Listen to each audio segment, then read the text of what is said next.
Baik, shalom. Assalamualaikum warahmatullahi wabarakatuh. Selamat siang, teman-teman. Hari ini kita akan lanjut dengan materi kita, yaitu intraoperatif dan postoperatif. Jadi, sebelumnya kita sudah menjelaskan tentang apa yang dilakukan di fase preoperatif. Nah, ketika fase preoperatif itu sudah selesai, maka kita lanjut kepada fase post intraoperatif. Nah, menurut Hibgabi itu tahun 2014 itu mengatakan bahwa fase intraoperatif itu dia dimulai ketika pasien itu masuk kamar bedah dan berakhir saat pasien dipindahkan ke ruang pemulihan atau ruang perawatan intensif, ya, perawatan intensif. Nah, pada fase ini aktivitas keperawatan itu dia mencakup pemasangan infus, pemberian medikasi atau premedikasi, ya. Terus kemudian melakukan pemantauan kondisi fisiologis menyeluruh sepanjang prosedur pembedahan untuk menjaga keselamatan pasien. Nah, apa yang kita lakukan di dalam pada saat fase intraoperatif adalah yang pertama itu kita harus memberikan dukungan psikologi selama induksi anestesi. Kita harus juga sebagai perawat itu bertindak sebagai perawat skrup, kemudian mengatur posisi pasien di atas meja operasi dengan menggunakan prinsip-prinsip kesimetrisan tubuh. Seorang perawat itu juga melakukan pengkajian di dalam kamar bedah itu selama proses operasi itu berlangsung dan jauh lebih kompleks dibandingkan dengan yang sebelum-sebelumnya. Kita harus lakukan secara tepat dan harus ringkas agar tindakan keperawatan yang kita lakukan juga harus cepat dan ringkas juga.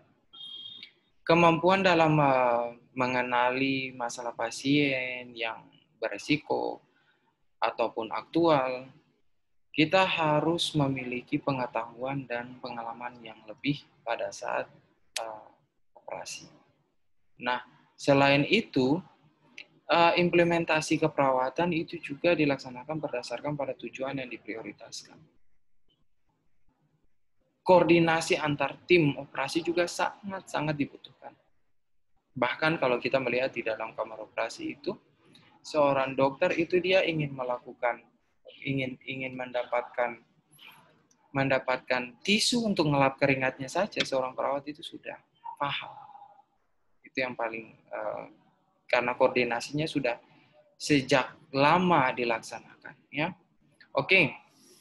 Nah, yang akan saya jelaskan di dalam intraoperatif ini sendiri adalah pada saat proses operasi, apa yang harus kita lakukan di sana sebagai seorang perawat. Yang pertama itu adalah Anda harus mencuci tangan, kemudian selanjutnya Anda menggunakan baju seragam bedah, ya. Kemudian Anda menerima pasien itu di area pembedahan. Ya, menerima pasien di pembedahan. Kemudian pengiriman dan pengaturan posisi di kamar bedah. Jadi tidak sembarangan. Coba Anda lihat bahwa di dalam kamar operasi itu ada mereka menaruh garis-garis. Di mana tempat Anda, batas Anda bisa memasukkan pasien, batas Anda masuk. Kemudian cara menerimanya seperti itu ada batas-batasnya.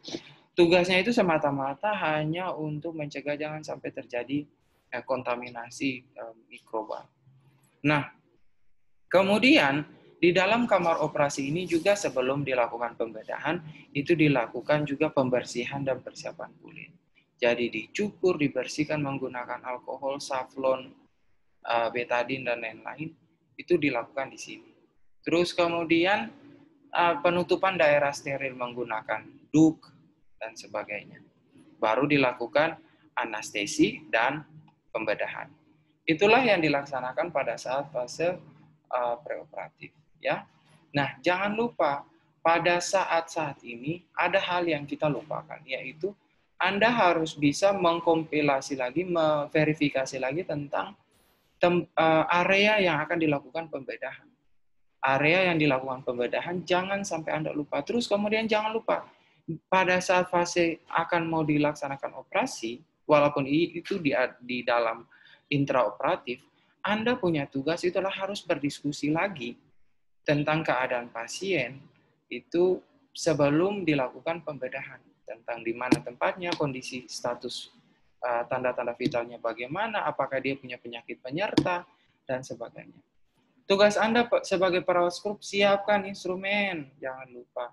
Instrumennya jangan Anda taruh sembarangan. Prinsip steril harus ada, rapi harus ada, kesimetrisan harus ada, tahu semua nama-nama alat. Jangan sampai ketika diminta, saya minta hak, Anda ambilnya itu adalah forceps. Itu kan lucu. Berarti harus diatur dengan baik. Jangan lupa pasien itu sebelum mau dioperasi, itu memang harus diberikan tindakan psikologis. Mereka itu akan takut dalam posisi pembedahan karena setiap pasien itu pasti akan takut. Mereka takut akan mereka mati pada saat dioperasi. Pendekatan psikologis itu tetap harus dilakukan. Setelah pendekatan psikologis dilakukan, cuci tangan, pakai baju bedah, dan kemudian cara pemberian mulai operasi. Cara pemberian instrumen pada saat operasi pun tidak boleh sembarangan.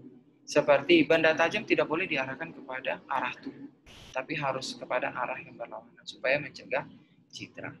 Seperti itu. Perawat tugasnya harus menyiapkan darah, ya. Perhatikan prinsip steril. Pasti di setiap pembedahan itu ada yang mudah, bisa dikerjakan yang cepat. Ada juga yang kompleks, yang operasi mati, nggak operasi mati. Karena tempatnya, kompleksitas penyakitnya. Ya, semata-mata kita melakukan ini semua itu hanya untuk pasien itu dia selamat. Keselamatan pasien itu dibutuhkan. Ya, keselamatan pasien tetap kita utamakan.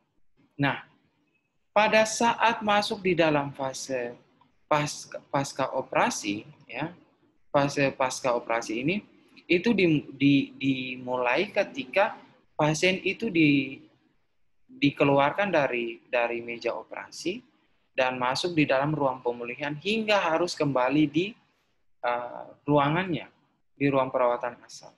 Ya. Nah, apa yang dilakukan di sana? Apa yang dilakukan di sana? Seorang perawat itu tugasnya adalah harus meningkatkan proses penyembuhan luka. Kemudian kurangi nyerinya. Ya. Protein dan vitamin C harus ditinggikan supaya cepat penyembuhan lukanya.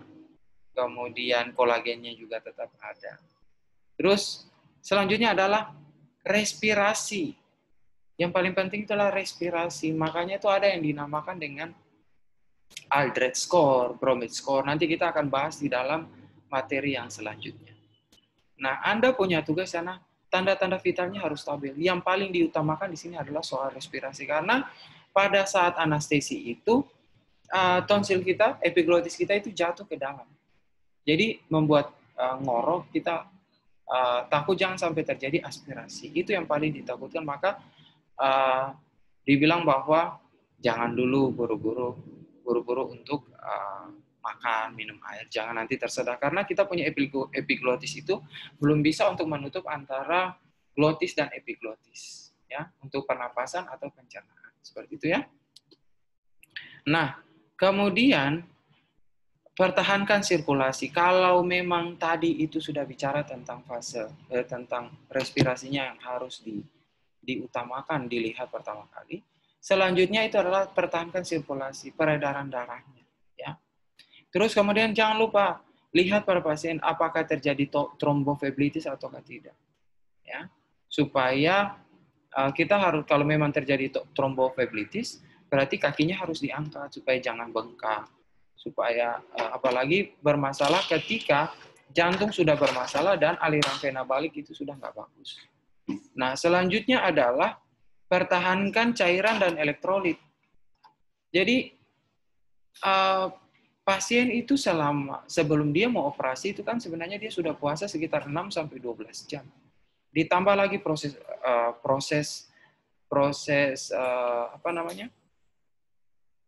operasi yang begitu lama, ditambah lagi dengan proses puasa setelah menunggu sampai respirasi betul-betul normal, itu kan membutuhkan waktu hampir sampai 16 sampai 24 jam.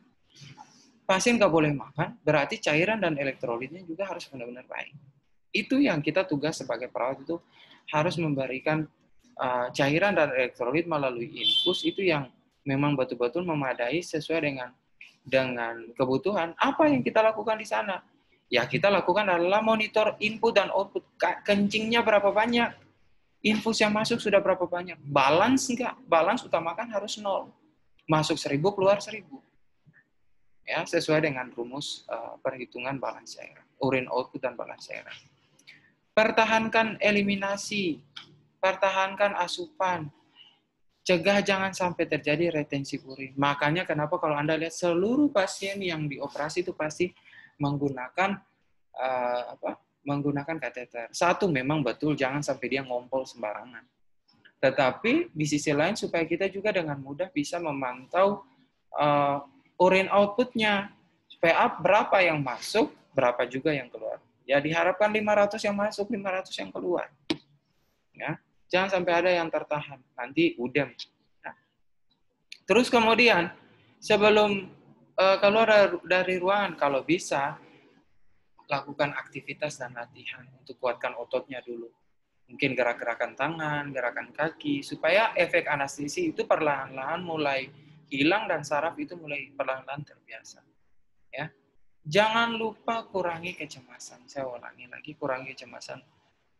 Operatif ini orang sudah takut hampir mati, tetapi paling tidak itu kita punya tugas sebagai seorang perawat adalah memberikan ketenangan kepada pasien-pasien. Ya, kita tetap melakukan dari fase dalam semua proses intraoperatif, dalam proses perioperatif itu kita tetap melakukan proses keperawatan secara terus-menerus, berulang-ulang kali, ya. Dari mulai proses asesmen, penentuan diagnosa, sampai kembali lagi dievaluasi dan asesmen lagi. Terus-terusan sampai pasien itu betul-betul dia pulih. Nah, namun di dalam fase intraoperatif ini yang paling ditekankan di situ adalah bagaimana kegawat daruratannya itu yang paling